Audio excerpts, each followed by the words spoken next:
Su línea de investigación prioritaria es la teoría del reforzamiento y los modelos animales.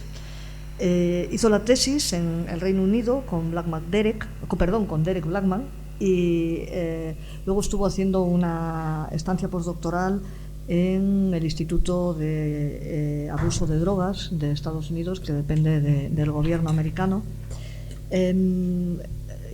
Tuvo muchísima relación con importantes analistas de conducta en Europa, en América, y especialmente con Peter Killeen, que es el actual presidente de la Asociación de Análisis de la Conducta Internacional. Y un poco más puedo deciros, más que creo que vamos a disfrutar muchísimo de esta charla, de esta conferencia que va a tratar precisamente sobre anorexia,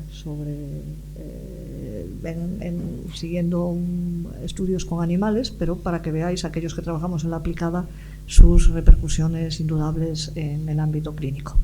Y nada más, os dejo con Ricardo Peñó.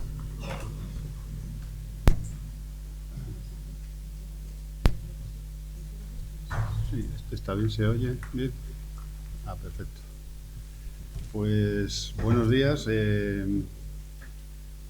Antes de empezar con el tema mismo, quería yo hacer algunas puntualizaciones.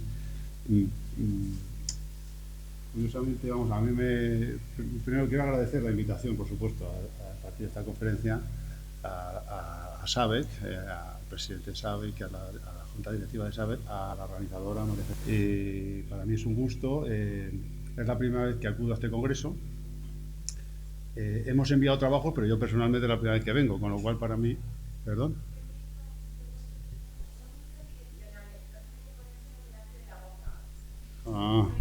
Bueno, vale. Bien. A ver, o sea, yo tiendo a... mi tendencia natural es a levantarme y a explicar de otra forma, pero bueno, voy a tener que estar aquí un poco rígido. Espero que no afecte a la dinámica de la presentación. Pero bueno, en cualquier caso, lo que os estaba contando es que para mí es un gusto haber sido invitado al Congreso, que es la primera vez que acudo a un Congreso SABEC. Sé del Congreso de la Asociación desde el principio, a Andrés, con Maite, Jesús y Vicente de actualidad, los compañeros en la UNED. Y bueno, algo de esto haré referencia a lo largo de la conferencia. Y también me es mucho gusto estar aquí porque yo soy estudiante de la Autónoma de Madrid. Yo estudié Psicología en la Autónoma de Madrid hace muchos años y hice la tesis doctoral en el Departamento de Psicología Biológica de la Salud, que me congratula ver que después de tantos años no ha cambiado el nombre. Yo estudié... es una situación curiosa, ¿no? Perdonad que os cuente un poco esto para que me contextualicéis, como decía Andrés. Yo siempre he estado en un mundo moviéndome entre lo que serían en las áreas de conocimiento en psicología, que son unas áreas de conocimiento muy artificiales, entre psicología básica, donde saqué las plazas de oposición, y psicología biológica, psicobiología, que se llama. Entonces yo, de hecho, la tesina, o sea, lo que hoy en día sería el máster, ¿no? Lo hice en psicobiología, y la tesis doctoral también la hice en el departamento de psicobiología. Pero mis temas de investigación fueron psicología del aprendizaje, la psicología básica del aprendizaje. Lo que pasa que en la Universidad Autónoma de Madrid el aprendizaje se daba en psicobiología, no se daba en psicología básica. Es una paradoja de que existía en la Universidad Autónoma de Madrid y que yo creo que en parte sigue existiendo. Las investigaciones en el laboratorio con animales, con procedimientos de aprendizaje de condicionamiento operante o condicionamiento incluso pavloviano, se hacían en un laboratorio que existía en la Facultad de Medicina de la Autónoma, dirigido por el profesor Antonio Villamón, que fue mi director de tesina. Entonces ese es mi origen, ¿no? Mi origen es en ese campo entre medias de la psicobiología y la psicología básica, ¿no? Aunque a mí siempre me interesó más la psicología básica. Luego ya en la tesis doctoral es cuando recibí una formación más clara de análisis del comportamiento. Estuve con una beca, yo os animo a los que estáis estudiando, a los que estáis estudiando. Yo fui, pues, en ese sentido bastante, pues avanzado, porque no había muchas posibilidades entonces, pero yo conseguí una beca del Consejo Británico y con financiación británica, pues estuve unos años en Cardiff, en la Universidad de Cardiff. Bueno, esto un poco para que me contextualicéis. Entonces, quiero decir que también al ver el programa, que ya lo estuve ojeando el otro día, pues también me alegró mucho ver el homenaje que se va a hacer al profesor Ramón Valles, del que yo no fui estudiante, pero sí no estudiante directo, pero sí estudiante indirecto, a través de, como se ha mencionado, pues los libros, las grandes aportaciones que hizo Ramón Valles, que ya se mencionará más específicamente, que fue, entre otras cosas, el primer psicólogo español que introdujo una caja de condicionamiento en el país, en este caso en la Universidad Autónoma de Barcelona. Entonces, bueno, ya tenemos ocasión de hablar más de Ramón Valles, que Santiago yo creo que va a hacer una buena presentación.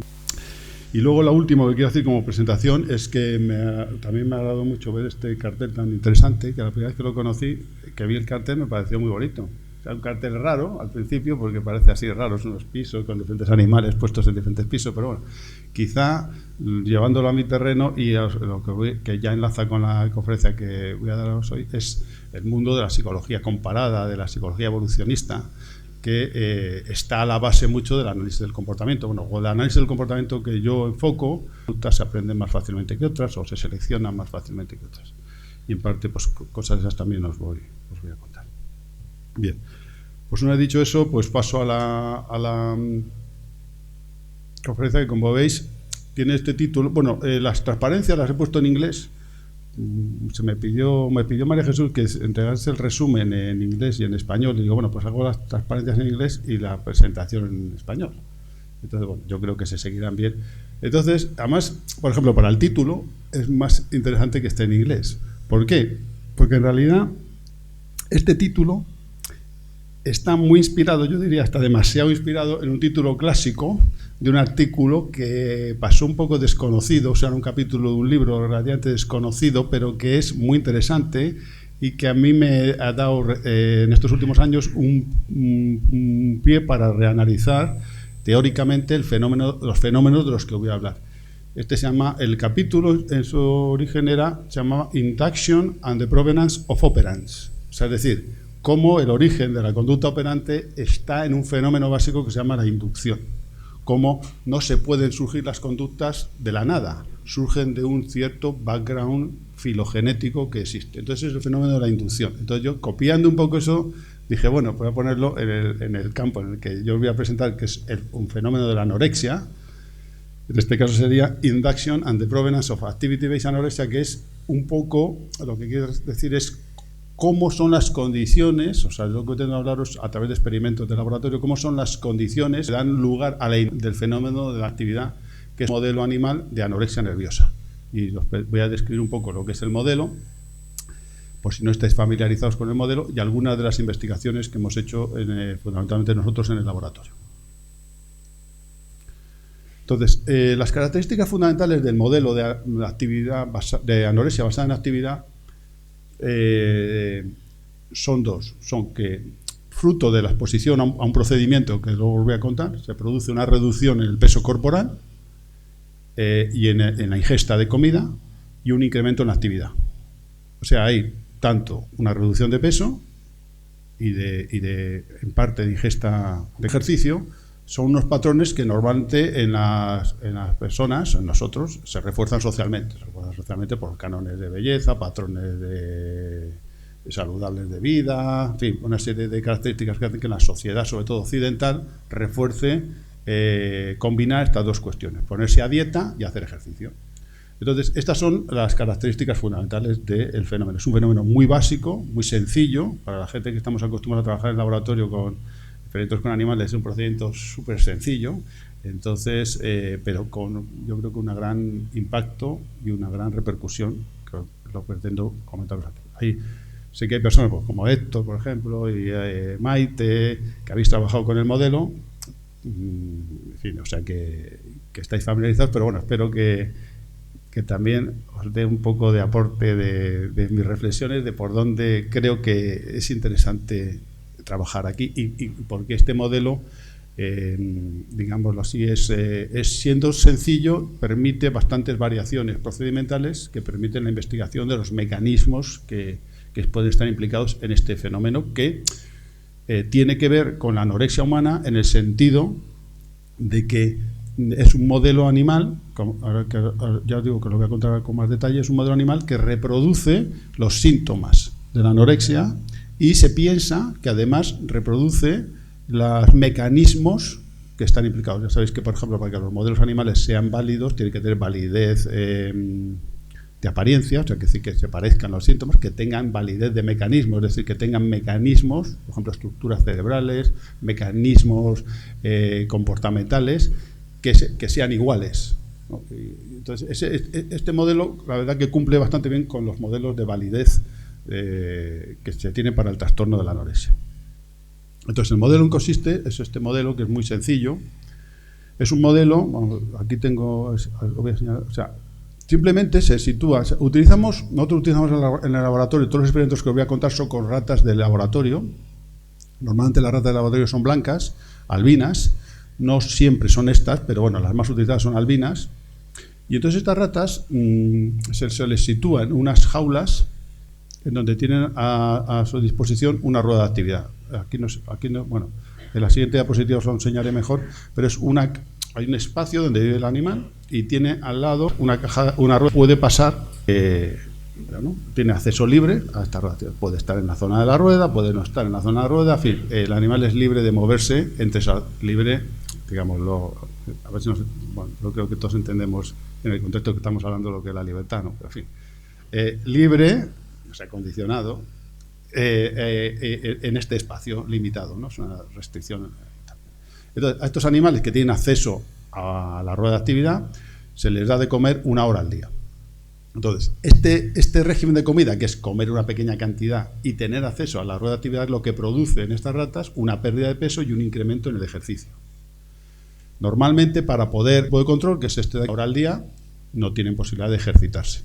Estos animales que tienen dieta pierden peso, pero no pierden tanto peso como si además de la dieta tienes ejercicio. Entonces, esa diferencia entre la pérdida de peso por tener ejercicio frente a no tenerlo es lo que se llama anorexia basada en actividad.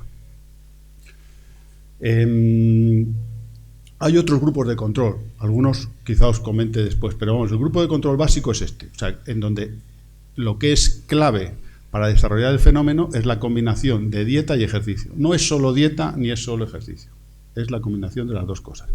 ¿Y esto por qué es así? Bueno, hay bastantes estudios que han intentado ver por qué es así, en fin, sobre todo a nivel de neurociencia, que no me voy a detener, pero básicamente lo que sucede es como que al empezar a ejercitarse los animales, parece como que de alguna forma eventualmente los animales dejan de interés por comer y también dejan de comer.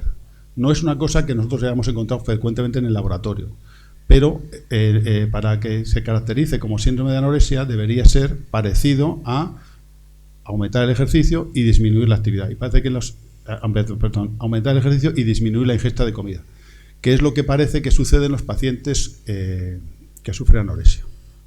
Es decir, que los pacientes que sufren anorexia, aunque en la anorexia, si veis en los manuales del diagnóstico del DSM, parece que está el 5, es el último que hay, no aparece un síntoma de la anorexia. Sin embargo, en el modelo animal que voy a tratar, y la verdad que la mayoría de la gente que trabaja en este campo piensa que es un error de la definición de los síntomas que caracterizan la anorexia. Y sin embargo, cuando se describe la anorexia, en los manuales clínicos se dice que hay una voluntad de dejar de comer. ¿Qué objetivo tiene este modelo animal? Si asumir que este modelo animal realmente reproduce lo que es la anorexia nerviosa, aquí no hay una voluntad de dejar de comer, pero sí de sobreejercitarse. Aquí los animales no es que no coman porque tengan la comida ahí y no la tomen, sino que no la toman porque no la tienen. Uno de los debates fundamental es la voluntad de dejar de comer. Entonces, tener comida y no comerla. Y sobre todo, pues tener una imagen corporal determinada, verse uno delgado, etc. Todas esas características, esos síntomas que son los que aparecen cuando veis las características atribuidas a la anorexia en el DSM o en el CEI, todos esos síntomas nosotros pensamos que son imposiciones culturales y que no tienen nada que ver con el origen del problema. Que el origen del problema lo podemos investigar en el laboratorio y es diferente y fundamentalmente está en la hiperactividad. Y es lo que voy a intentar transmitir en esta charla, porque simplemente es un poco lo que más rompe con esa idea más clásica de la distorsión de la imagen y del rechazo voluntario a la ingesta, etcétera, etcétera. Bien. Bueno, estos son diferentes formas de tener las ruedas y las cosas en el laboratorio. Esta de aquí es la que nosotros normalmente utilizamos, que es un espacio que está aquí, que no se ve muy bien, pero vamos, aquí hay un espacio donde está la rata y luego por un tunelito pasa, ejercita, sale, aquí come, bebe, o sea, aquí tiene como comida, bebida, actividad y descanso. Es lo que puede hacer. Hay otras cajas parecidas, bueno, estos son aparatos distintos que se pueden utilizar para el mismo fin. Entonces, este es un estudio para deciros un poco por qué se considera que es un modelo relativamente interesante para estudiar la anorexia nerviosa humana. Este es un estudio que hicimos en el laboratorio y hay otra gente que ha trabajado lo mismo, es un fenómeno... me sirve esta gráfica para explicaros cómo se desarrolla el fenómeno. Este es el porcentaje, aquí en esta figura veis, este es el porcentaje de peso y estas son las sesiones, que en realidad serían los días. El experimento normalmente nosotros hacemos es alojar a la rata en la caja, en las cajas que habéis visto antes, se les da de comer 1 hora al día y se mide la actividad que desarrollan en 23 horas. ¿No? Tienen 1 hora de acceso a la comida, durante esa hora no pueden correr, se les bloquea el acceso a la rueda y durante las otras 23 horas o 22 horas y media o lo que sea, pueden correr. Entonces, normalmente, ¿qué se mide en el experimento de anorexia proactiva? Se mide el descenso del peso a medida que van transcurriendo los días y se mide el incremento en la actividad a medida que transcurren los días. Entonces, este es un estudio que compara machos y hembras de ratas. El grupo experimental que tiene acceso a la rueda y el grupo de control que no tiene acceso a la rueda. Los dos tienen la misma dieta. Entonces, bueno, solamente señalar una cosa. Por ejemplo, en los grupos que tienen blanquito son las hembras. Entonces, ¿veis? Estas son las hembras experimentales. Pierden peso, ¿veis? Van perdiendo peso. Y tardan pocos días. Normalmente, en este caso, yo creo que hasta el día 8, así cayó la primera rata. En una semana o en 8 días las ratas llegan a lo que se llama el criterio de anorexia, que es que hayan perdido el 25% de su peso. Cuando han perdido el 25% de su peso 2 días consecutivos, hay que parar el experimento porque se mueren. Entonces, normalmente se interrumpe el experimento cuando se llega a ese criterio y se retira la rata del experimento, se le da de comer, se le pone calor, tal, y se recupera. Si por casualidad te pasas de ese criterio de retirada, es muy fácil que la rata se muera. Vamos, de hecho, los primeros experimentos que hicimos, bueno, quizá Maite que tienes experiencia, sí, pero es muy importante detener el experimento cuando se llega a ese criterio. Entonces, ¿cómo de rápido se llega a la anorexia? En machos y hembras. ¿Veis? Estas son las hembras. Y entonces estas hembras pierden este peso, pero las hembras control, que son estas de aquí arriba, si solo se les da de comer 1 hora al día, es un procedimiento muy bueno para que las ratas bajan el peso, se mantienen en torno al 85, 87% y ahí se pueden mantener toda su vida. Es decir, dar 1 hora de comer al día a las ratas es muy saludable. Están mucho más sanas las ratas, están comiendo 1 hora al día que comiendo todo el día. Comiendo todo el día se ponen obesas y tienen problemas de salud. Con 1 hora al día pueden vivir perfectamente en condiciones muchísimo mejores que tener comida disponible todo el rato. ¿Qué pasa? Que el añadirles el ejercicio hace que esta diferencia de peso venga de aquí a aquí y esta diferencia de pérdida de peso entre quedarse al 85-87% y bajar hasta el 75% es lo que se llama anorexia basada en actividad. Es la pérdida de peso debido al sobreejercicio que hacen las ratas en la rueda.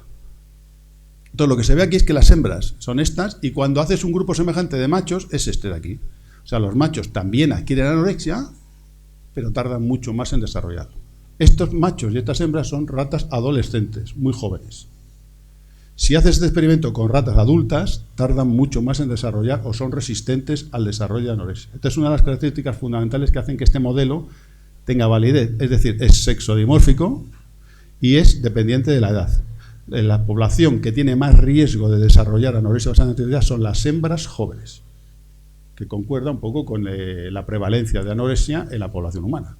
Entonces, esto es un dato importante, sencillo, se ha replicado bastantes veces, que hay una cierta facilitación en el desarrollo del fenómeno en las hembras frente a los machos, y luego hay factores que influyen, como por ejemplo, que os estoy diciendo, que la edad, también la socialización influye otra serie de factores que concuerdan con lo que normalmente caracteriza a la enfermedad de la anorexia humana. Estos son los dos grupos que tienen actividad en la rueda. ¿Cuántas vueltas le dan a la rueda? Estos son vueltas a la rueda, estas son las ratas hembras y estas son las ratas macho. Entonces, como veis, el primer día corren poco, pero a medida que pasan, va pum, pum, pum, pum, es como, parece una curva típica de aprendizaje, ¿no? O sea, que la conducta no está instaurada al principio y poco a poco va aumentando progresivamente. No es brusco, es un aumento gradual. Entonces, ¿qué pasa? Pues que normalmente las hembras que tienen mayor vulnerabilidad al desarrollo de anorexia también se ejercitan más, corren más, hacen más ejercicio, corren más en las ruedas sin fin. Esto nos dice mucho, pero por ejemplo, estas ratas llegaron a dar 12.000 vueltas en 23 horas. Más o menos, esto significa que las ratas están corriendo al día cerca de 20 kilómetros, 15, 20 kilómetros. Es mucho para una ratita así, ¿no? Tiene 300 gramos, o sea, que corren mucho, hacen mucho ejercicio. Y este ejercicio es lo que nosotros pensamos que es el problema. O sea, estudiar, en fin, el objetivo fundamental de la investigación que yo he ido llevando en el laboratorio con diferentes estudiantes, con diferentes colaboradores, es estudiar qué hace que las ratas corran mucho. ¿Cuáles son las características que hacen que las ratas corran mucho? O sea, porque a nosotros conductualmente lo que nos va a interesar, si es cierto que la actividad es la que produce la pérdida de peso, es qué variables son las que hacen que las ratas corran más y si podemos intervenir ahí para que no hagan, para impedir el fenómeno. ¿Entendéis? Esa es porque lo que es interesante, como sabéis, por recomendaciones de salud, es hoy en día se recomienda mucho y está bien que es saludable, o sea, tener una cierta dieta, o sea, un cierto control sobre la ingesta y hacer algo de ejercicio físico. Eso cualquier manual de salud os recomienda esas cosas y eso está bien, pero como veis, esa combinación tiene el riesgo de pegarse una pasadita y entonces tener un riesgo de salud. Entonces, esto es lo que investigamos. Bueno, pues traigo aquí un estudio bastante interesante de unos compañeros de la Universidad de Santiago de Compostela, que también es otro grupo que trabaja en este modelo, Emilio Gutiérrez, que es un psicólogo clínico, pero es un psicólogo clínico. Esta también es una historia muy interesante que nos refuerza nuestra aproximación al análisis de la conducta. Emilio Gutiérrez era un psicólogo, lo digo en pasado, no sé si seguirá siendo, perdonad que hable en nombre de él, formado en terapia Gestalt.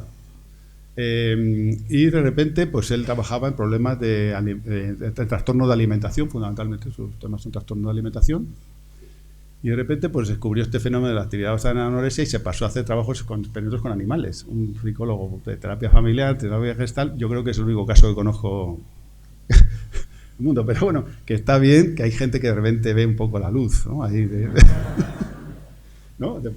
Y Emilio, claro, también no creéis que vio la luz con 20 años, ¿no? Ya lleva un tiempo, ¿no? Ya lleva un tiempo trabajando y es uno de los psicólogos más conocidos de España en trastornos de alimentación. Trabaja en la Universidad de Santiago de Compostela y tiene una clínica muy conocida. Entonces ellos hacen experimentos, ellos tienen una teoría a la que quizá me refiera luego también en algún momento, que es una teoría distinta que la baja, porque tiene una temperatura corporal, por ejemplo, medio grado por debajo, entonces ejercitarse hace que suba la temperatura corporal, te encuentras mejor, comes menos, baja más la temperatura corporal y aumenta la carrera. Entonces es un círculo que se retroalimenta. Es un poco simplificando la teoría de ello. Entonces, ellos lo que dicen es, en nuestro lenguaje sería como que las ratas buscan calor, o sea, el calor es el reforzador. El calor corporal, subir la temperatura corporal, es el efecto que tiene el ejercicio. Entonces, para probar este tipo de hipótesis, ellos tienen muchos estudios de eso. Por ejemplo, una de las cosas que hacen es decir que, por ejemplo, la prevalencia de anorexia nerviosa en la población humana es mayor en países fríos que en calientes. O sea, como que hay una correlación en datos epidemiológicos con la temperatura, la ambiente. Entonces, lo que hacen, por ejemplo, es este fenómeno. Aquí veis, esta es la pérdida de peso de la rata, aquí son machos y hembras también, aquí no encuentran diferencia de sexo, y entonces en un momento dado lo que hacen es subirles la temperatura ambiental. Entonces aquí las ratas normalmente cuando están alojadas en su jaula, la habitación experimental está controlada y normalmente la temperatura ambiental suele ser en torno a 20 grados, 20, 21. Las ratas tienen bastante pelo, se protege, o sea, 20, 21 grados es una temperatura correcta para las ratas. Entonces, con 20, 21 grados se produce el fenómeno de beber, y aquí llega un momento en el que a la mitad de las ratas les sube la temperatura de la habitación a 32 y las otras siguen a 21. Entonces, las que les sube la temperatura de la habitación dejan de perder peso y las que siguen a 21 bajan. O sea, que ambiental de aumentar la oral y por lo tanto la anorexia, según su teoría. De hecho, si alguna vez visitáis la clínica de Emilio, lo primero que tiene es una sauna. Y al paciente que llega con trastorno de alimentación le mete a la sauna para aumentar la temperatura corporal. Y dice que es una terapia que funciona bastante bien, y de hecho las saunas funcionan bastante bien para muchas terapias relacionadas con la obsesión, tal, o sea, de subir la temperatura corporal. Claro, la sauna te la sube a una temperatura muy alta, ¿no? O sea, que se puede estar un ratito. Pero bueno, que la hipótesis de ellos es esta. Entonces, cómo estos datos también de cómo la modulación del fenómeno de la anorexia basada en actividad depende de la temperatura ambiente, correlaciona con datos epidemiológicos sobre la incidencia de la anorexia nerviosa en humanos. Es otro dato a favor de que... Es otro dato, o sea, si tú mides la actividad, esto es la actividad, no sé si se ve bien en la gráfica, es la actividad de las ratas sometidas a un procedimiento de anorexia. Aquí se indica... bueno, no sé si se ve muy bien, pero esta barra oscura es decir cuando es de noche, y aquí esta barra vertical es cuando se les da de comer a las ratas. Entonces, normalmente los estabularios donde están las ratas, como el nuestro, tienen un ciclo de luz-oscuridad de 12 horas. O sea, normalmente se les enciende la luz a las 7, a las 8 de la mañana y se les apaga a las 7 o 8 de la tarde. Entonces tienen 12 horas de luz, 12 horas de oscuridad. Entonces, ¿qué pasa con las ratas? Con las ratas albinas. Las ratas albinas son animales nocturnos, o sea, muestran actividad por la noche. Entonces, esto es lo que muestra aquí. Son los primeros días, las ratas corren sobre todo por la noche. ¿Veis? Por ejemplo, aquí este día incluso está el día, por el día corren menos, se apagan las luces y pum, pum, pum, se ponen a correr. Pum. Pero cuando desarrollan anorexia, que es esta sesión de aquí al final, dejan de correr por la noche y corren justo antes de comer y justo después de comer. O sea, el darles una dieta, una dieta que era darles de comer a una hora al día fija, no solo hace que las ratas corran más, sino que corran en sitios distintos de los que corrían normalmente. Cambias el control de la actividad de un ritmo circadiano a un ritmo controlado por los episodios de comida. Y eso es una característica muy importante. Es decir, que en realidad se les rompe el control circadiano. Y eso es una distorsión también en la actividad normal de los animales. Es otro efecto típico de la anorexia que ha sido replicado muchas veces. Y entonces, esto nos lleva a nosotros, como analistas de la conducta, a explicar qué papel tiene la comida como marcador de la actividad y como sustituidor, o sustituto, digámoslo así, de la actividad que normalmente sería circadiana, nocturna, pasa de ser nocturna a estar controlada por los episodios de comida, es decir, que se come justo antes, o sea, la rata se pone a correr justo antes de que va a recibir la comida, pues si normalmente le das de comer a las 11 de la mañana, pues de las 9 de la mañana se pone a correr, está corriendo y luego come una hora y después de comer, curiosamente, corre. A pesar de que se ha comido todo lo que ha podido en esa hora, se pone a correr después de comer.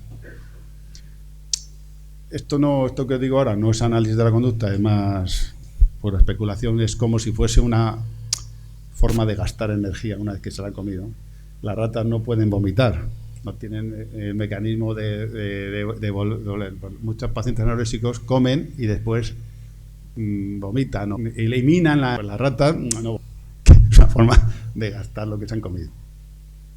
Que la interpretación es un poco teleológica, un poco rara, pero bueno. Es en ese sentido, cuando quieres hacer analogías con el trastorno humano, es parecido. Es como que hay, paradójicamente, nosotros lo explicamos de otra manera, pero llegar ahí al final y explicar por qué corren aquí y aquí y no corren por la noche, pero que en apariencia sería una característica semejante a lo que hacen muchos pacientes con anorexia de hacer purgaciones, eliminación una vez que han comido. Entonces, las ratas, como eso no lo pueden hacer, porque no tienen el reflejo este de pues hacen esto. De hecho, cuando pelo, voy a contaros las teorías. Hay dos teorías fundamentales de la anorexia basada en actividad. Bueno, dos marcos teóricos fundamentales. Uno es de unos autores que llaman Eplin y Pierce, que publicaron bastante en los años 90. Luego Eplin falleció. Eran dos analistas del comportamiento canadienses. Tienen bastantes publicaciones. Estos artículos tienen un libro que se llama Solving the Anorexia Puzzle, ¿no? Resolviendo de la anorexia, que tienen este enfoque conductual. Luego publicaron bastantes revistas como YEAP, como Behavior Analyst, así, ¿no? Y tienen las teorías ahí. Entonces, lo que ellos sugieren es que las ratas, bueno, y en realidad el trastorno de anorexia es como que el valor de reforzador de la comida aumenta, el valor de reforzador del ejercicio aumenta y entra en competición con el valor reforzador de la comida. Hay una competición por el valor reforzador de la comida y de la carrera. De manera que en los pacientes con anorexia, en las ratas con anorexia, el hacer ejercicio es un sustituto de comer. Por su propia... tienen experimentos donde probaron en cajas de condicionamiento estándar cómo competían esos dos reforzadores entre sí y más o menos les llevaron a esta conclusión. Ellos lo que dicen es que entonces el correr adquiere propiedades reforzantes que interfieren con el comer. Pero, a ver, este no es. Vale. Y hay otra teoría distinta que es de Vaux y Dyer, o de Canarek. Primero fueron Canarek y Collier, también psicólogos de tradición, en este caso más asociacionista, pero bueno, también de tradición experimental, en donde decían que lo que les pasa a las ratas de anorexia es que, claro, las ratas tienen comida todo el día y de repente se ponen a dieta. Pero no, las ratas cuando tienen al mismo tiempo que la dieta tienen la posibilidad de correr, el correr les interfiere con la capacidad de adaptarse al régimen de comida. No aprovechan la hora de comida lo suficientemente y por lo tanto pierden peso porque no aprovechan, no se adaptan al régimen de comida. Mientras que si no tienes esa carrera, te adaptas perfectamente, que es lo que le pasaría a las ratas de control. Es como, hay dos efectos. La carrera, por un lado, según la primera teoría, interferiría con el valor reforzante de la comida, y por otro lado, la segunda teoría es como que interferiría con la adaptación y el aprovechamiento del tiempo que tienen para posibilidad de comer. Las dos teorías tienen en común que centran su explicación en la comida. Es decir, que para una la comida deja de tener valor reforzante y para otro la comida no se aprovecha. Lo que voy a presentar a continuación son experimentos que de alguna manera critican estas dos teorías. O los presupuestos fundamentales de estas dos teorías. No todo, pero en parte. Entonces, por ejemplo, este es un estudio que también hicimos hace tiempo. Bueno, este es un estudio curioso, en fin, no os lo voy a contar en detalle porque era parte de mis intereses también están en cosas de drogas y trabajé en cosas como postdoctoral. Entonces, este es un estudio sobre el efecto del MDMA. Por eso lo veis aquí, que el MDMA es el metilmetanfetamina, o sea, lo conocido como éxtasis. Entonces da el efecto de estas sustancias. No encontramos muchos. Lo que es que estas son las que desarrollan anorexia control, y como veis, por lo que estos son machos, bajan de peso, las ratas de control se van a quedar estabilizadas aquí en el 85% y las ratas experimentales bajan y ya las retiramos. Aquí es donde se retira la primera rata y esta diferencia es la anorexia por actividad.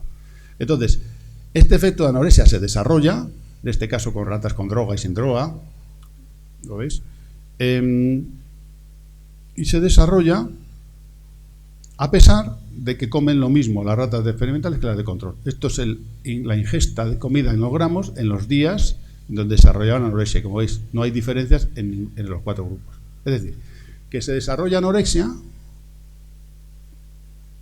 a pesar de que comen lo mismo las ratas experimentales que las de control. Luego no encontramos evidencia, este es un dato más de muchos otros, no encontramos evidencia de que hay un fallo en adaptación al régimen de comida, porque si hubiese un fallo de adaptación al régimen de comida, las ratas experimentales tenían que comer menos, pero no, comen y aprovechan el tiempo igual que las otras. Lo que pasa que pierden más peso. Claro, la explicación de por qué pierden más peso está en que están desarrollando actividad. Otra forma más reciente que os voy a contar, este es un trabajo que acabamos de publicar, que es, bueno, yo creo que es bastante interesante, que es bastante de tradición conductual. ¿Cómo investigamos eso? Entonces, una forma de investigar eso que se nos ocurrió es hacer un experimento de anorexia. Aquí hay muchos grupos de control que no os voy a contar porque no me dan cuenta, pero este es el grupo experimental. Pierde peso, como veis. Tarda en una semana, o sea, 8 días, el experimento anterior también 8. En una semana tiene las ratas anoréxicas. O sea, es un experimento muy rápido. Muy rápido para los estándares de los experimentos de laboratorio.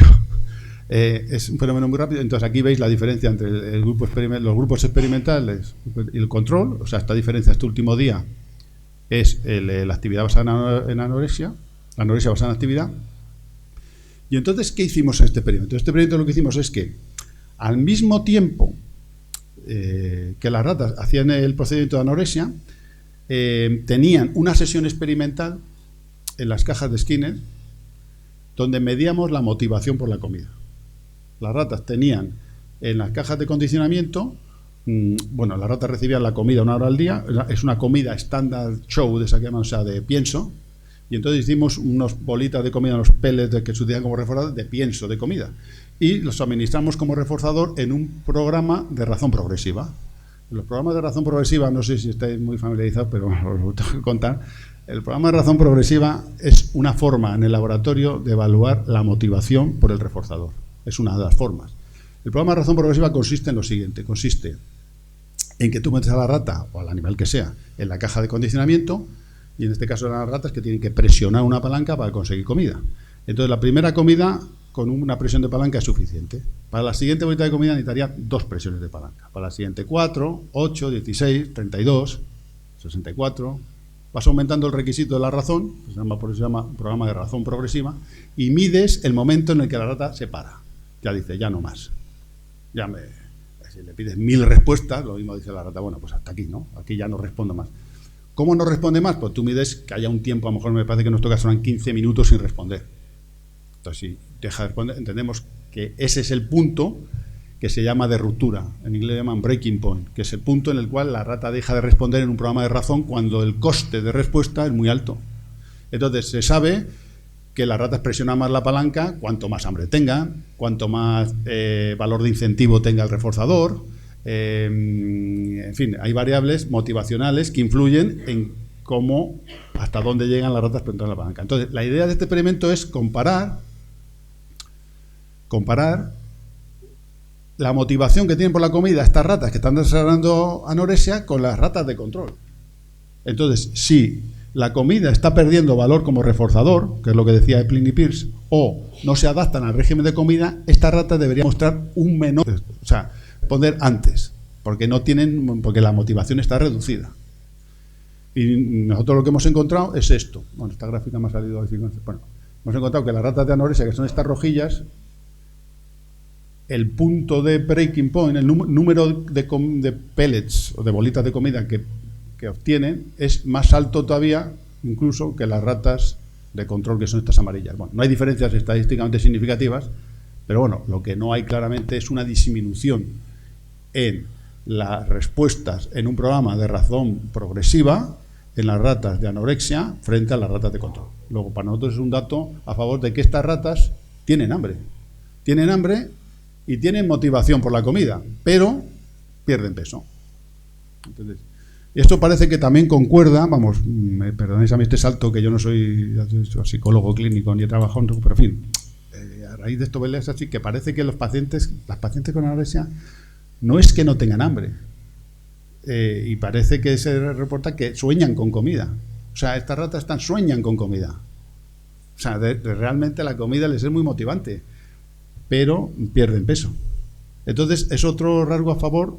A mí me interesa más desde el punto de vista teórico, que es decir, que estamos intentando demostrar que no son muy correctas esas teorías en el sentido de atribuir el efecto de la anorexia a una pérdida de reforzador de la comida o haberse adaptado mal al régimen de comida, sino tiene que ser otra característica, ¿no?, de explicación. Entonces, bueno, estos son datos. Pues hemos replicado este experimento con hembras, con machos, con ratas socializadas, insocializadas, porque sale más o menos igual. O sea, no hay una pérdida de interés por la comida en ninguna de estas ratas. Bueno, entonces, ahora paso, todavía me queda un poco, ¿no? A daros explicar qué es lo que pensamos que está pasando en este fenómeno y qué investigación hemos hecho en relación a probar esto, ¿no? Y cuál es el proyecto general de investigación del laboratorio para probar esto. Entonces, nosotros sabemos que es la otra línea, la ha mencionado María Jesús cuando me ha presentado. Mi línea de trabajo tradicional siempre ha sido esto que se llama conductas adjuntivas, conductas inducidas por programa. En eso hice la tesis doctoral, o sea que es un tema en el que he trabajado desde hace muchos años.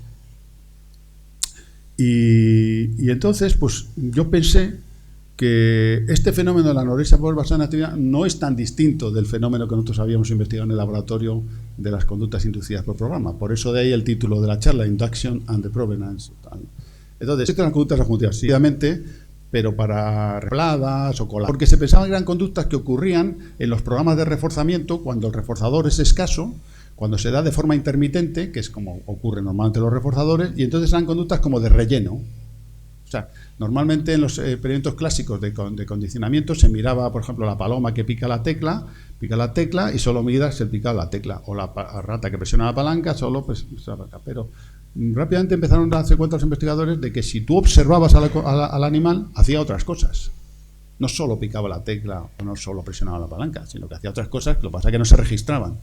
Entonces, cuando empiezas a registrar, las primeras las registraron en vídeo y luego ya con aparatos que se podían ir registrando conductas, pues se dieron cuenta que ocurren muchas conductas en mitad de los programas de reforzamiento, conductas que no explícitamente refuerzas ni entrenas. Y todas esas conductas las llamaron adjuntivas, colaterales, etc. Entonces, con el tiempo, esas conductas fueron ganando en presencia y yo también, yo soy un poco de la idea de defender que no es una conducta colateral, no es una conducta adjuntiva, sino una conducta esencial. Y que en base a esas conductas es cómo se regula temporalmente el comportamiento. O sea, cómo encadenamos conductas para ajustarnos a las limitaciones del medio o a las regularidades temporales del medio. Y esa es un poco la línea de investigación que yo sigo por ahí, que no me voy a detener, pero bueno, que hay esa línea de trabajo. Entonces, digo que estas conductas excesivas ocurren cuando los reforzadores ocurren de manera intermitente, o en término más general que se utiliza ahora muy recientemente que llaman biologically relevant events, o sea, eventos biológicamente relevantes, como lo llama Baum y otros, ¿no?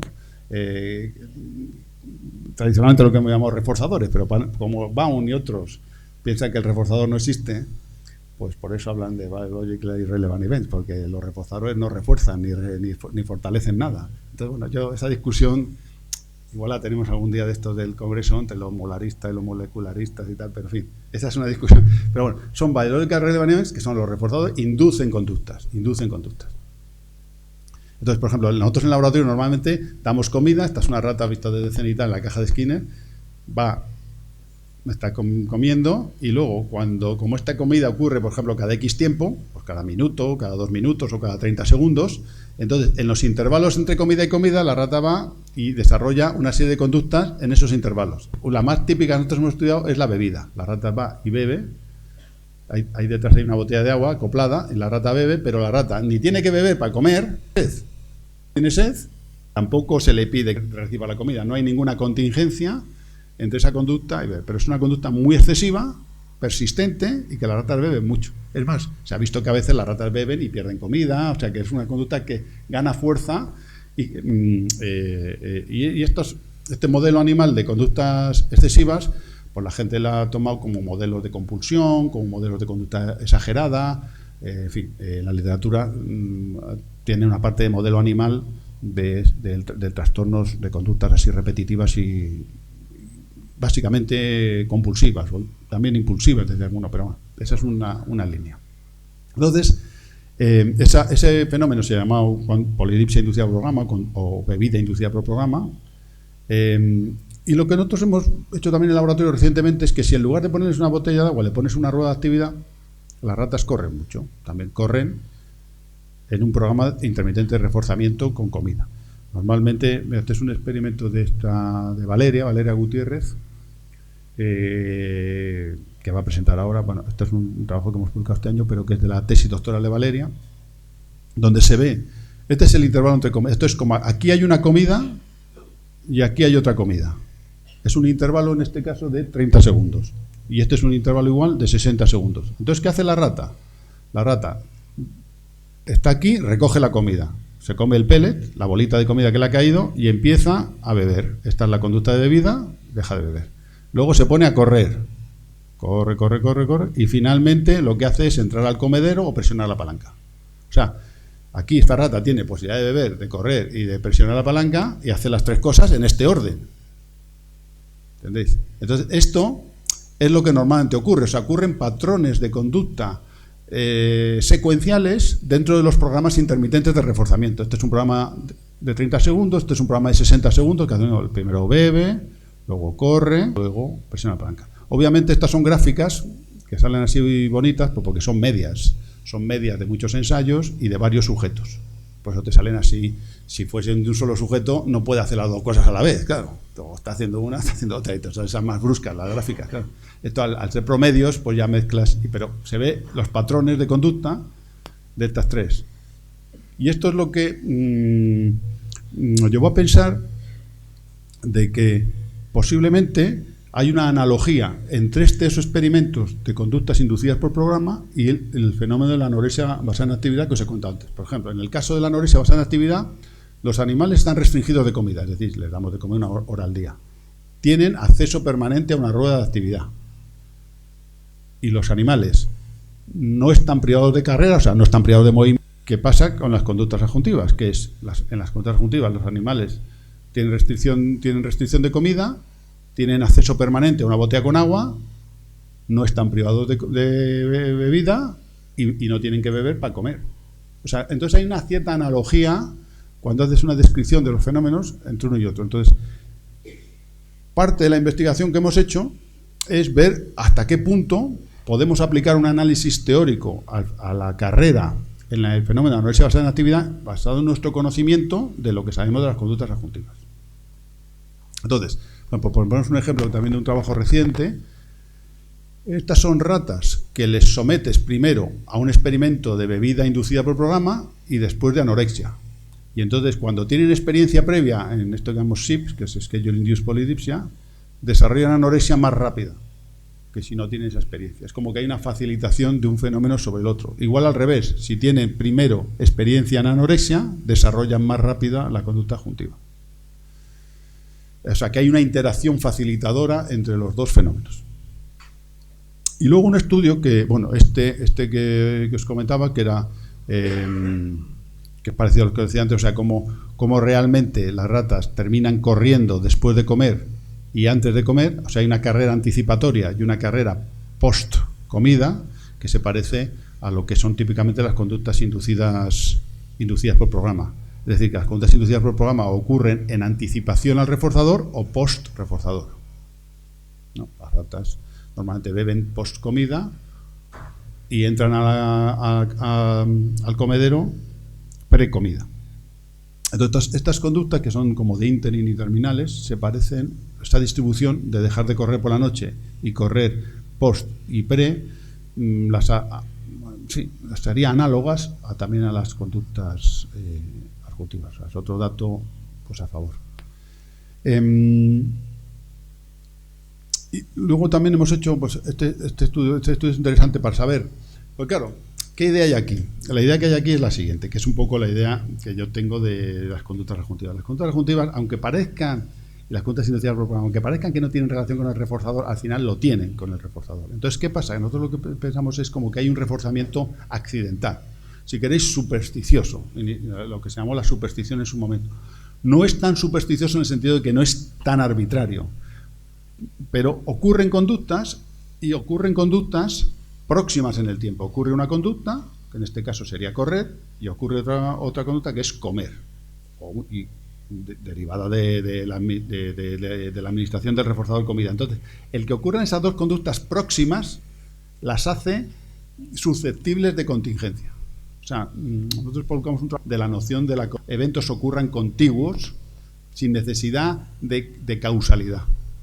Entonces, esa noción de que las cosas ocurren contiguas, aunque técnicamente no sea necesaria la causalidad, es como en el condicionamiento pavloviano. En el condicionamiento pavloviano se presenta un estímulo condicionado, después un estímulo incondicionado, pero uno no es la causa del otro. Pero ocurren los dos juntos y se asocian. O sea, el principio de asociación por contigüidad no requiere causalidad.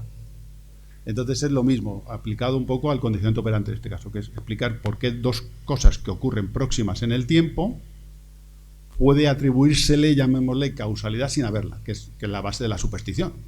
Bueno, lo que llamamos superstición de Skinner en su momento, y que luego ya se matizó con los trabajos de Estado, de Siemens, de todo este grupo, donde se veía que en realidad esa superstición estaba, o sea, las conductas que se emitían no eran tan arbitrarias, estaban muy determinadas por la filogenia, por el tipo de especie animal, por el tipo de reforzador que se utilizase, etcétera.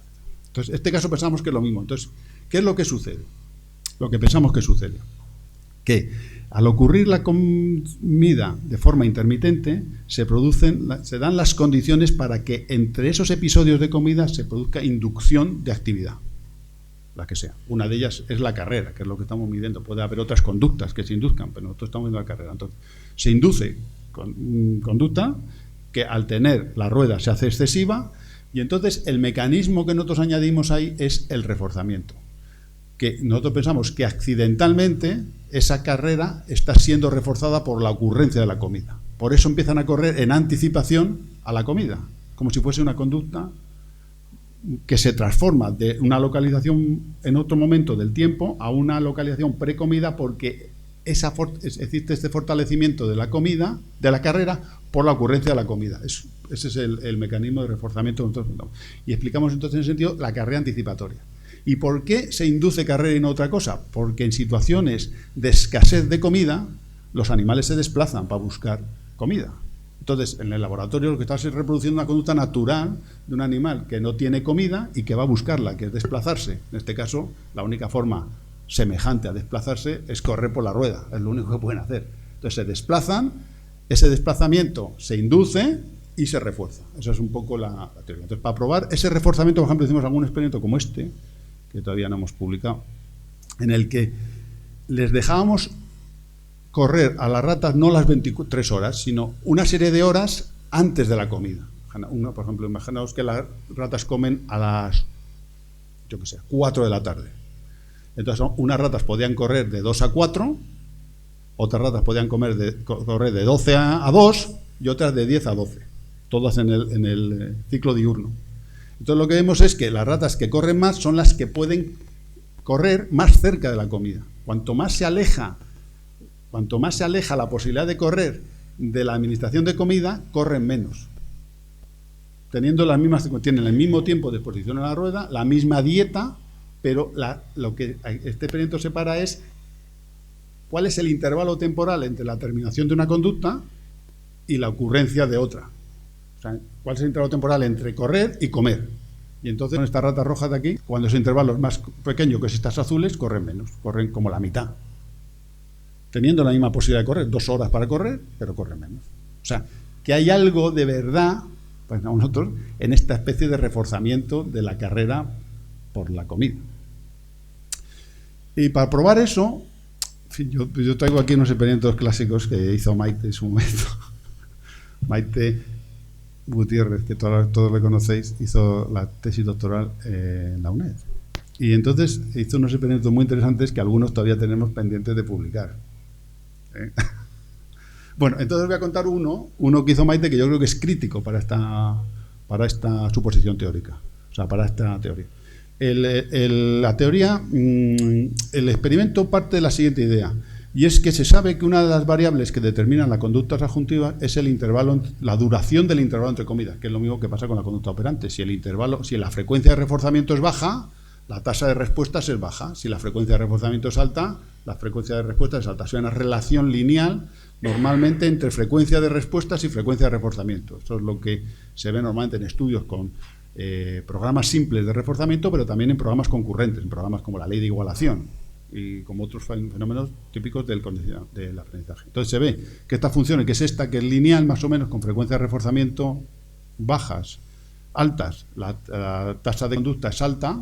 Cuando hacer tasa de reída haces unas respuestas por reforzador, que es otra forma en que se presentan los datos, entonces las funciones no son lineales, sino que son bitónicas, como esto. O sea, existe un mínimo, luego un máximo y luego vuelven a bajar. Entonces, esto fue un artículo que yo me acuerdo que publiqué hace tiempo, bueno, una reflexión así sobre una cosa de Catania, me parece que para destacar que hay que tener cuidado con la transformación de los datos. Estas son transformaciones muy sencillas. Aquí tú tienes el número de respuestas y las divides simplemente por el tiempo o por el número de reforzadores y te salen funciones distintas. Entonces, son transformaciones de los datos y la mayoría de los artículos, cuando veis por ahí, hay que fijarse en cuál es la transformación de los datos porque las funciones son distintas. Entonces, ¿qué decir? Pero bueno, aquí lo que hay que ver es la fuerza de la respuesta. Bien, entonces, este experimento asemejaba a eso. Entonces, esto es un experimento, ya digo, que hizo Maite. Entonces, el experimento típico es este, que se les da comida y se les da comida cada 23 horas. Aquí estaría la hora de comer y otras 23 horas. Este ciclo se repite en 7 u 8 días, las ratas se encuentran anoréxicas. Entonces, lo que hicimos fue un experimento en el que le damos de comer, pues, la mitad, o sea, en lugar de cada 23 horas, la mitad, o sea, 2 veces al día, o darles de comer una vez cada día y medio. O sea, aquí lo que variabas, ¿qué es? Es la frecuencia de reforzamiento. Entonces, varías la frecuencia de reforzamiento manteniendo la misma cantidad de comida. Por ejemplo, las ratas que podían comer 2 veces al día, comían media hora cada 12 horas. Media hora a 12 horas, media hora a las 24 horas. Y entonces equiparabas la cantidad total de comida, pero distribuida de forma distinta. O sea, eso es lo que es un experimento de frecuencia de reforzamiento. Sí es verdad que la comida está funcionando como un reforzador, análogo a los programas intermitentes. Deberíamos encontrar una modulación de la actividad en función de la frecuencia de reforzamiento. Y eso fue lo que Maite más o menos encontró. Y bueno, esto es la pérdida de peso. Como veis, las ratas que tienen un régimen de comida más grande pierden más que las que tienen un régimen de comida intermedio, que las que tienen un menor régimen. Esto es normal. O sea, que si tienes un régimen de comida de comer 2 veces al día, media hora, pierdes menos peso que si comes todo de atracón 1 hora. Y todavía menos peso que si tienes el atracón cada día y medio. O sea, eso es un efecto. Pero a nosotros lo que nos interesaba era la anorexia. La anorexia es comparar la pérdida de peso del grupo experimental con respecto a su control. Con respecto a su control y con respecto a su control. O sea, ¿cuál es el peso que se pierde por la dieta frente a cuál es el peso que se pierde por la dieta más el ejercicio? Y entonces lo que encontramos, bueno, vais a tener que creer porque voy a ir un poco más rápido, es que estas son las funciones de la actividad que se produce en esos animales cuando comen cada 12 horas, cada 24 y cada 36. Y veis, cuando se transforma, cuando se hace una función en tasa, es esta. Cuando se hace una función en términos de número de eventos de comida, es esta, ¿no? O sea que esta es más tipo lineal y esta es más tipo bitónica, que es parecida a las funciones que os contaba antes, que en realidad sería un poco aval a la idea de que puede ser que la actividad esté inducida por comida porque podría estar modulada por de la comida. ¿Cuánto usan las ratas en comparación con su control? ¿Y cuánto comen las ratas en comparación con su control? Vimos que las ratas que más pérdida de peso tienen relativa son las de 12 horas, menos las de 24 y menos las de 36. Sin embargo, comen al revés. ¿Eso qué quiere decir? Que esta pérdida de peso no se debe a un problema de adaptación al régimen de comida. Ni se debe a un problema de adaptación al régimen de comida, ni a que la comida haya perdido valor reforzador, ni a nada de eso, sino que se debe posiblemente a la frecuencia de reforzamiento. Esa es la tesis de Maite. Bueno, defendió la tesis con gran éxito y yo la verdad que me quedé muy contento, pero en fin, esto lo tenemos que explotar un poco más. Entonces, bueno, ya termino, voy a terminar con las conclusiones, ¿no? Que diríamos que la pérdida de peso durante la anorexia basada en actividad parece estar más relacionada con el exceso de actividad que con el régimen de comida, con el interés por la comida o con la adaptación al régimen de comida. Que el programa de comida, o sea, la teoría que tenemos es que el programa de comida induce inicialmente carrera, que se puede mantener por la operación del programa de reforzamiento en curso, que sería la liberación de comida de forma intermitente, con lo cual fortalecería más esa carrera inducida inicialmente. Y adicionalmente la carrera en sí mismo puede añadir poder reforzante a la situación, porque el correr puede aumentar la temperatura corporal, haciendo que eso sea, pues se ha demostrado que correr en sí mismo es reforzante, que correr eleva la temperatura corporal, lo cual haría un super reforzador porque añadirías al reforzador de la comida el reforzador de la carrera. O sea, que no creo que sean reforzadores incompatibles, sino más bien que se suman. Este modelo, en cualquier caso, lo que sí que quiero explicar muy claramente, que quede claro para que, como sois aquí bastantes psicólogos clínicos, que sería un modelo que intenta explicar las condiciones que darían inicio a la anorexia, pero no la anorexia crónica. Este modelo no explica la anorexia. Este modelo te explicaría que la forma de iniciarse en este ciclo de pérdida de peso y sobreactividad es el régimen de comida, es ponerse a dieta. Pero no quiere decir que una persona desarrolle anorexia una vez que tienes el trastorno, que es lo que lo está manteniendo. Eso es otra cuestión diferente. Este es un modelo que explica solamente que podría ser unas condiciones que inician ese fenómeno. Entonces, bueno, esto es lo que os quería más o menos contar. Ahora estoy pues a disposición de vuestras preguntas. Quería, bueno, agradecer a SABE, como he dicho al principio, que es un placer, un honor para mí que me hayáis invitado a dar esta conferencia. Espero que he intentado buscar una conferencia y un tema que me clase lo básico y lo aplicado, como he visto, o sea, que me interesa, o sea, que aunque yo no sea psicólogo aplicado ni analista de la conducta aplicado, pues sí intentar, bueno, tender ese puente, ¿no?, que me parece que es muy importante. De hecho, pues se habla mucho de traslación recientemente, de modelo, bueno, todas estas cosas. Y luego quiero agradecer mucho al gobierno español, por muchos años nos ha estado financiando los proyectos de investigación a través de proyectos de los diferentes ministerios de educación o ciencia y tecnología, como se han llamado de diferentes maneras, que nos ha permitido pues mantener los proyectos en marcha. Quiero agradecer fundamentalmente a Maite Gutiérrez, que fue la que inició, la primera persona en el laboratorio que puso una rata en un procedimiento de anorexia basada en actividad, con las dificultades que eso tiene, porque ya se contaba que es un modelo sencillo, pero es un modelo sencillo cuando lo sabes hacer, como todo. Cuando lo sabes hacer parece sencillo, pero a la primera vez que lo haces te cuesta, ¿no?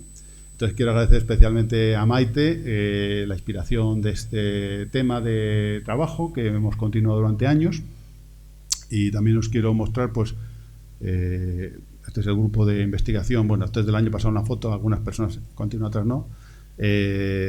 Algunos de ellos son de gente, pues Valeria, que os he hablado de Valeria. ¿Dónde está? Por aquí, Valeria, no sé dónde está.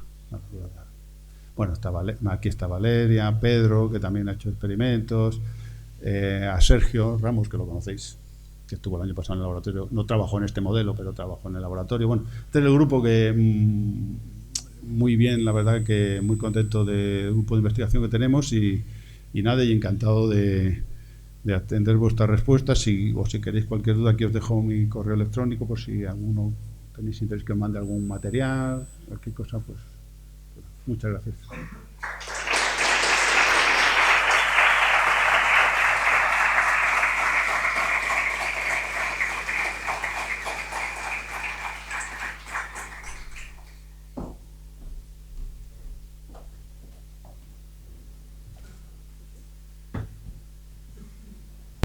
Bueno, muchísimas, de verdad. A mí me ha resultado, me han sido muchas preguntas. Primero vamos a ver del público quién quiere preguntar o comentar. Andrés levantaba la mano, allá hay otra mano.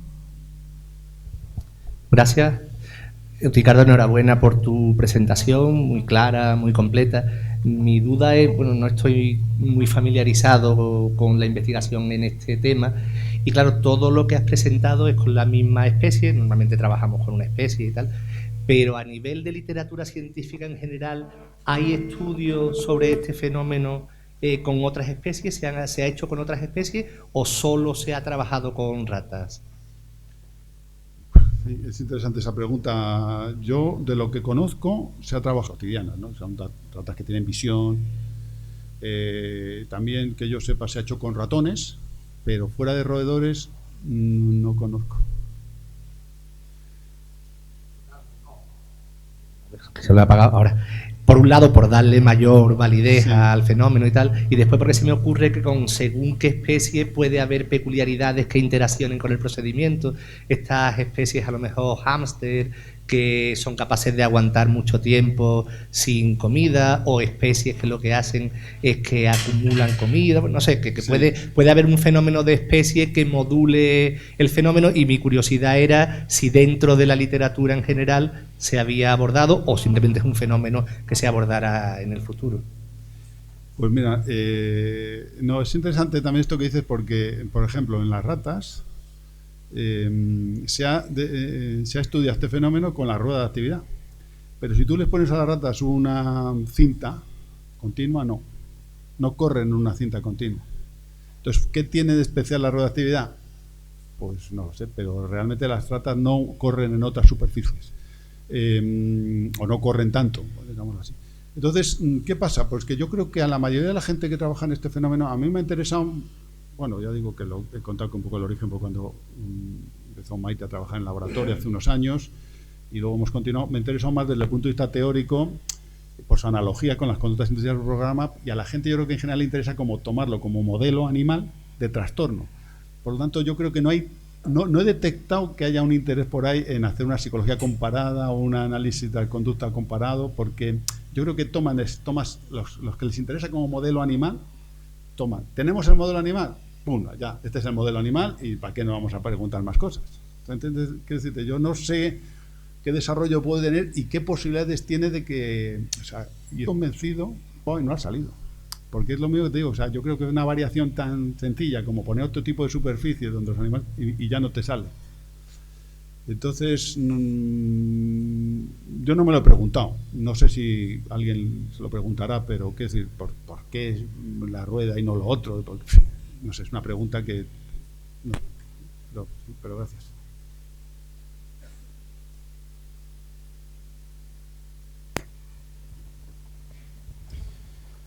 Buenas tardes, doctor Peñón. Muchas gracias por su conferencia primero, muy interesante. Mi pregunta es relacionada con, entiendo que el programa intermitente de reforzamiento induce la actividad de correr y eso repercute en el bajo peso de los animales y por lo tanto se concluye que es una característica de la anorexia.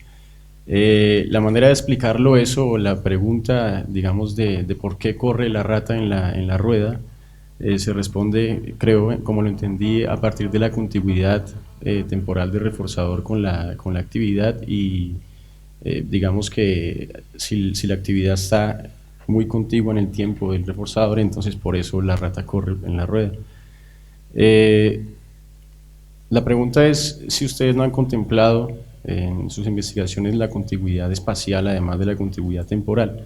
Me refiero a las cajas que ustedes tienen, por ejemplo, son muy pequeñas y la rueda en donde corre la rata está contigua, está pegada pues al comedero. Entonces, a lo que me refiero es que de pronto quizás si la rueda se alejara espacialmente o se agrandara la caja, es decir, que no dependa de la contigüidad temporal, sino de la contigüidad espacial, tal vez la rata iría a lo que está más cerca al comedero y la contigüidad espacial, además de la temporal, tendría una influencia sobre pues correr en la rueda, ¿no? Por ejemplo, se me ocurre, no sé, poner un bebedero al lado del comedero y poner la rueda muy lejana en la caja y eso comprobaría, por ejemplo, si correr está relacionado con la comida o con el reforzador en términos de la contingencia temporal o digamos de pronto de lo que está más cerca del comedero, ¿no? Eso es la pregunta, básicamente. Sí, pues no se me había ocurrido, pero efectivamente, pero la explicación de todas maneras del efecto de la distancia espacial sería la misma que la distancia temporal. El efecto sería el mismo, ¿no? O sea, que decir que al distanciar espacialmente las cosas, lo que estás metiendo es tiempo entre... Pasa que en este caso, como el tiempo es tan largo, creo que tuviese tanto efecto. O sea, no sé que tengas... En fin, o sea, que las ratas estuviesen en una habitación y tuviesen que ir a otra o algo muy lejano, no creo que afectase demasiado el tenerlas un poco separadas las ruedas, no creo. Sí. Precisión es que no debería afectar mucho porque estamos hablando de unidades de horas. Entonces, como estamos o sea, lo que tarde la rata en desplazarse, no creo que interfiriese mucho. En unos experimentos típicos de condicionamiento instrumental, con el operante de caja que sí. ¿Por qué? Porque efectivamente cuando estás hablando de segundos, el desplazarse a otro sitio, sí, primero es un gasto energético, y luego es el quitarte del contexto donde está recibiendo el reforzador, ¿no? Entonces, pero en este caso yo creo que no tendría mucho efecto, a no ser, ya digo, que es eso, que por ejemplo tú digas, oye, estamos aquí en Madrid y nos tendríamos que ir a correr a Bilbao. Entonces, claro, sí, pero claro, esas situaciones en el laboratorio nosotros no las podemos hacer, ¿no?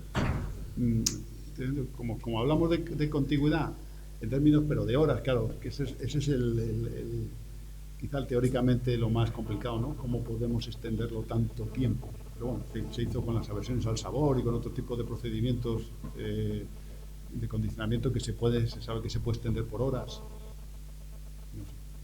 No sé si respondo. Sí, es que de hecho digamos que la pregunta era en términos de que cuando se aleja la rueda, se aleja también en tiempo, entonces se demora el reforzador. Claro, tú lo que dirías es como que si entre una actividad que aquí pueden comer y aquí pueden correr, si en medio tuviesen algo más que hacer, si eso interferiría. Y entonces no se podría explicar con... Yo no creo que interfiriese en este caso, no creo que interfiriese, pero bueno, es una lógica pensar que si hay algo por el camino que les entretiene, los mismos ya no corren, sino que hacen otra cosa. Yo creo que en este caso es importante correr por varias razones. Primero, porque es una conducta natural de búsqueda de comida, desplazarse, no quedarse ahí jugando con, yo qué sé, con un objeto que se encuentre.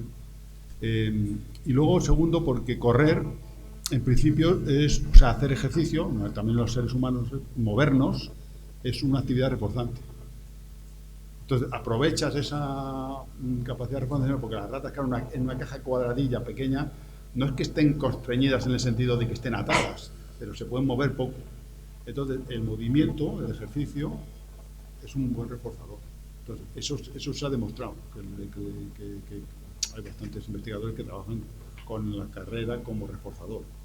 Y no hace falta privarles mucho a las ratas para que aprieten la palanca para correr. Entonces, yo no creo que interfiriese mucho. Gracias.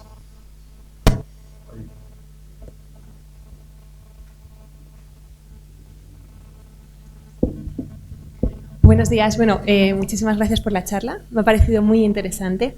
Yo me dedico a la neurociencia, así que empatizo perfectamente con la dificultad de crear modelos animales que puedan reflejar, ¿no? Pues, condiciones humanas. Y precisamente mi duda iba por el modelo animal que has puesto. En una de las primeras gráficas que ha mostrado, en la que enfrentaba la pérdida de peso contra el número de sesiones, ¿no? De la rata, tanto en machos como en hembra.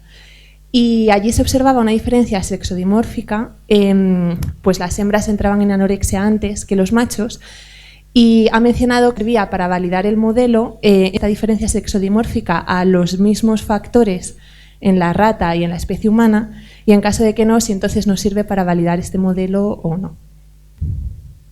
Ese es uno de los debates, sí, de los debates sobre la validez del modelo, en el sentido de mayor vulnerabilidad por parte de las hembras, sí sería un modelo válido. Ahora, que si en los seres humanos pensamos que hay factores adicionales que no ocurren en el modelo animal, como por ejemplo los cánones culturales de belleza, bueno, pues de la delgadez, de una serie de patrones de los modelos a imitar, en fin, toda esa serie de circunstancias. Ese es el debate. Desde una posición radical, digamos así, si este es un modelo animal válido, diríamos que todos esos factores culturales es una imposición posterior. O sea, no es la causa del problema, sino que es una cuestión que añade al problema como un mecanismo más de sostenimiento, ¿no? Porque pues uno se queda delgado y de repente dice, oye, qué bien te estás, ¿no? O te miras al espejo y te ves, ¿no? ¿Sabes? Es decir, eso Si este modelo es un modelo válido del trastorno, esos son factores que no son causales, que es lo que decían Eplin y Peirce, porque decían que toda esa construcción cultural es un reforzamiento social a algo que tiene una base más biológica, más básica, y que por lo tanto se daría... Este es el debate, porque hay muchas personas que trabajan en el mundo de la clínica que se resisten a pensar que este puede ser un modelo válido precisamente porque no capta esos factores. En cuanto a neurociencia, que has dicho tú, hay, no sé si estás pensando aquí en la Autónoma, hay un máster, me parece, ¿no?, de trastornos de alimentación. Yo he dado clases en ese módulo en la Facultad de Medicina, que se da todos los años, y te explico el modelo. Bueno, ahí me encuentro bastante cómodo con los neurocientíficos. Parece que lo entiende. Vale. Vale, pues muchas gracias. De nada. Sí. Bueno, perdón. Buenos días, muchísimas gracias. La verdad es que no solo me ha parecido interesante, sino que me he quedado alucinando con los datos. No sé si es porque es mi primer SABEC, pero me ha encantado. Muchas gracias. Tengo varias preguntas de distintos niveles, entonces voy a hacerlas así un poco todas y si no le importa contestar un poco. La primera pregunta, que este modelo entiendo que se hace siempre con ratas aisladas, siempre de una rata en una rata. ¿Cree que habría algún tipo de diferencia en el comportamiento o en el establecimiento de pseudo-contingencia, ¿no?, de comida con actividad, si hubiese más ratas en una caja? Bueno, ¿las hago todas y luego contesta? ¿O? No, te contesto porque esta es muy importante. Nosotros no hemos hecho nunca ningún experimento, yo no creo que nadie lo ha hecho, con varias... es que es muy difícil hacerlo, o sea, con varias ratas en la misma caja con una rueda, porque entonces tú mides las vueltas pero no sabes de qué ratas son. Claro, es decir, bueno, es un problema técnico. Con un comedero y una rueda. 4 ratas viven en una rueda, entonces te registro ruedas, pero ¿cuántas dan de una idea? A lo mejor es que es una rata, se pone allí y está chupando rueda todo el rato. Y el resto come solo. ratas no le dejan entrar. No, pero sé. con varios comederos, o sea, emular el experimento aislado, pero replica. Sí, pero técnicamente yo creo que es... Pero lo que sí hemos hecho, y es una cuestión que tengo que pensar, sí hemos hecho el experimento con las ratas viviendo juntas, o sea, en una colonia en lugar de aisladas, y luego haciéndoles el experimento de anorexia no de 24 horas, sino poniéndoles 2 horas de carrera al día, que es un procedimiento suficiente para que desarrollen el fenómeno. Entonces ahí sí ya puedes probar varias ratas, porque las puedes llevar como a sesiones experimentales, ¿me entiendes? Como a sesiones experimentales de 2 horas, y luego vuelven a su colonia, viven con las ratas y tal. Entonces, es un experimento que hemos hecho muy recientemente, y lo ha hecho una chica que es de Ecuador, que está haciendo la tesis doctora, pero que no sé los datos hasta dónde hemos llegado, pero la realidad es que cuando haces ese experimento no sale el fenómeno. O sea, la socialización es una vacuna para el desarrollo del fenómeno. Entonces, ¿qué pasa? ¿Por qué? Porque entonces eso, desde luego, no lo podemos explicar con el modelo que os he contado ahora. Esa variable no lo explicaría. No sé cómo se explicaría, por eso digo que no os puedo dar una explicación. Claro, a mí me interesan por lo menos lo que me guía a mí es tener una teoría, una explicación, porque si no, el dato en sí no lo tengo claro. O sea, aquí puede ser, a lo mejor la explicación es más neurocientífica, que haya algún... Pero bueno, lo cierto, ¿qué hacían las ratas? Una cosa muy curiosa, ¿eh? No lo hemos estudiado sistemáticamente, hemos estudiado esto, o sea, las ratas las pones aisladas, desarrollan el fenómeno, en colonias de 4, grupos de 4, no desarrollan el fenómeno. O sea, son igual, o sea, incluso pierden muy poco peso. O sea, comiendo 1 hora al día pierden muy poco peso. Entonces tú las ratas las aislabas solo para llevarlas a la caja experimental durante 2 horas. Y volvían a su colonia. Cuando volvían a la colonia, ¿qué hacían las ratas? Es una cosa muy curiosa. Las ratas se ponían como... llamémoslo así, perdón la frase.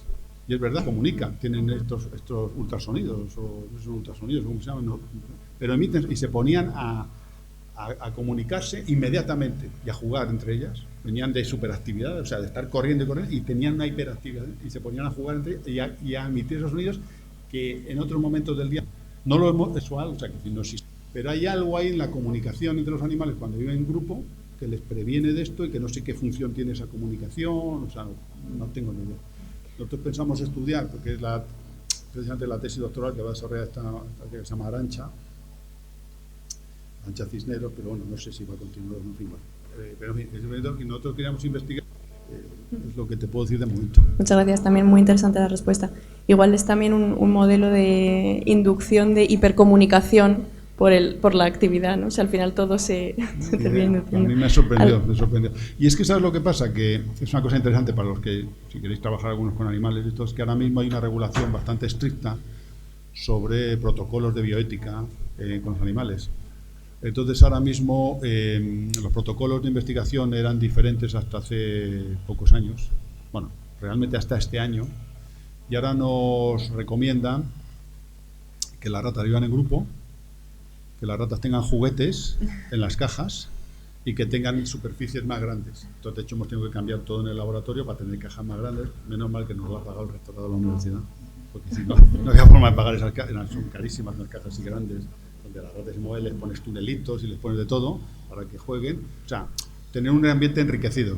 Entonces, eso es casi obligatorio. O sea, tener un ambiente empobrecido de juguetes y empobrecido socialmente, lo tienes que justificar porque en realidad se puede interpretar como un poco de maltrato. Mira, no tenemos tiempo, ¿no? Hay dos preguntas más, vale. Dos manos que se habían levantado por ahí. Raúl, ¿verdad? Sí. Y tenemos que cortar porque tenemos que dar paso. Vale, luego en algún otro momento. ¿De acuerdo? Muy bien. Gracias. Sí, vamos a ver. A mí me ha parecido muy interesante el tema del análisis con la profundidad que se ha mostrado de cómo funciona la anorexia en términos animales y yo añadiría que en humanos en esa parte biológica. Entonces, mi pregunta, yo soy clínico, por tanto, mi pregunta iría por el aspecto cultural. El aspecto que envuelve, o sea, el entorno que envuelve continuamente la vida de cualquier animal, incluido el humano, con la proporción que es en el caso del humano, ¿no?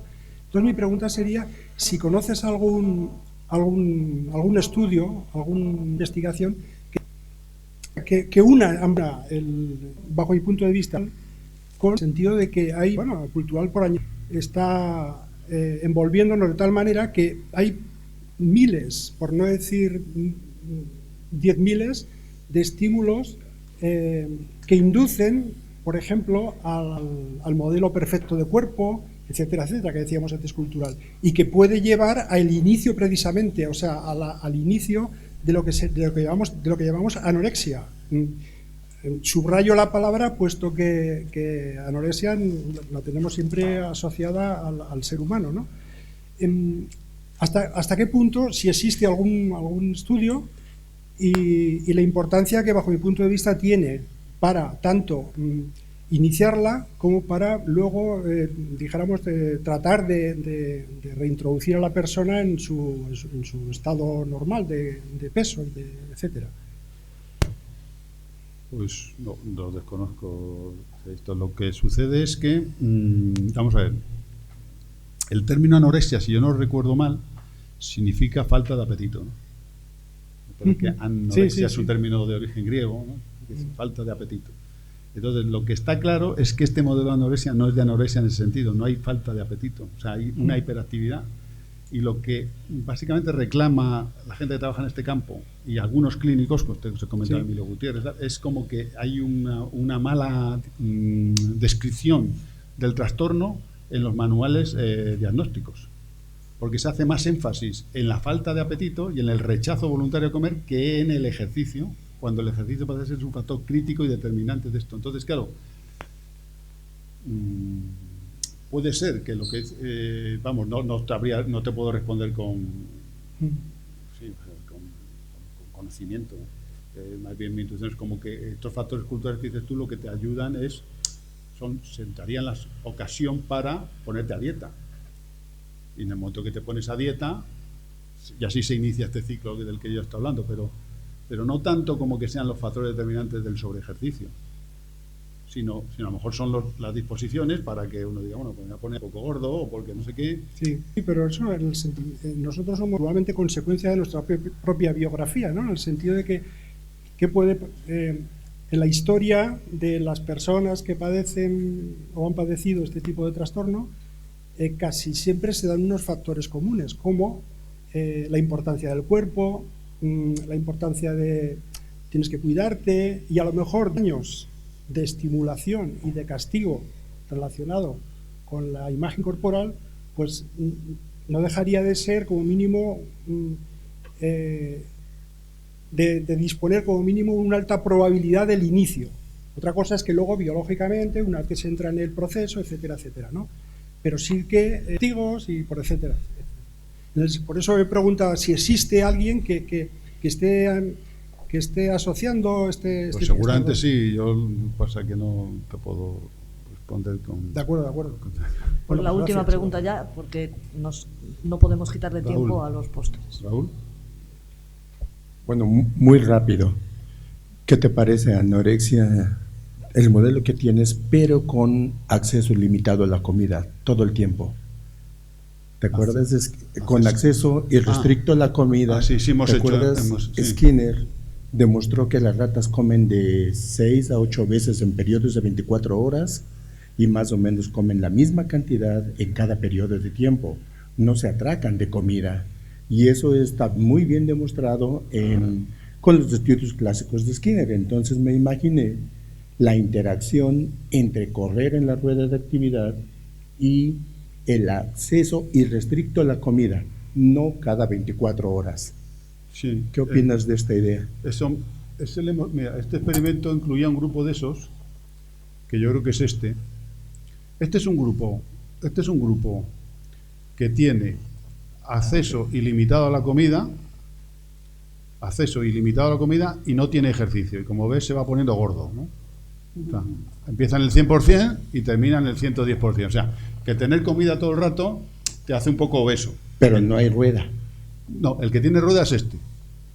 Este tiene ejercicio. Entonces, el tener ejercicio y ad libitum te mantiene más o menos al 100%. O sea, no pierdes peso, pero tampoco te pones obeso. Sí. Es que pero no, bueno, quiere decir que fijaros que estos son 8 días. En 8 días estas ratas han incrementado un 10% su peso, simplemente por tener comida y...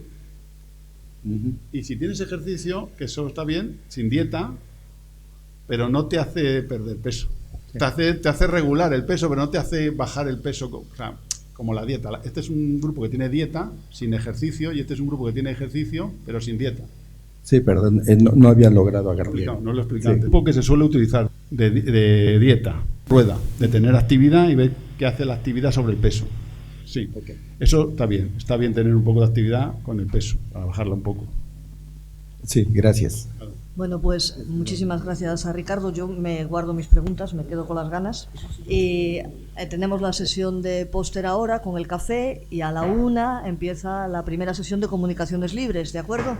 Hasta ahora. Gracias, Ricardo. Gracias.